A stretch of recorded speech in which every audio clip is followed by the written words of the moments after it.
ଶେଷ ସ୍ଥଳ ଶ୍ମଶାନ। ଏ ସଂସାରରେ ଜଣେ ଆକାଶଚୁମ୍ବୀ ଅଟ୍ଟାଳିକାରେ ରହୁ ଅବା ତଳେ ମାଟି କାମୁଡ଼ା ଛପର ନଥିବା ଚାଳ ଘରେ, ଗଲାବେଳେ ସମସ୍ତେ ଗୋଟିଏ ଜାଗାକୁ ହିଁ ଯିବେ।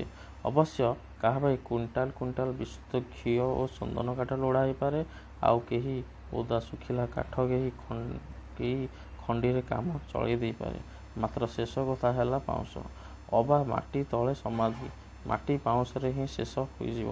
ସୁରମି ପ୍ରସାଦର ବିଳାସବ୍ୟ ଶ୍ମଶାନରେ ଭରା ଉଦରସ୍ଫୀତ ଶରୀର ଏବଂ ବିନା ଅନ୍ନ ଓ ଅନ୍ନଶୋଷଣରେ ଗଣି ହୋଇ ଯାଉଥିବା ହାଡ଼ ପଞ୍ଜର ଶୁଖିଲା ପ୍ରାଣ।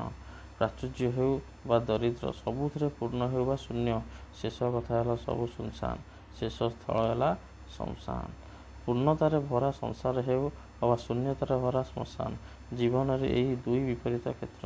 ନିରେଖି ଦେଖିଲେ କେହି କାହାର ବିପରୀତ ନୁହନ୍ତି। ଏହି ଦୁଇ କ୍ଷେତ୍ର ହିଁ ଜୀବନ ଶ୍ରୀକ୍ଷେତ୍ରର ଅଂଶବିଶେଷ।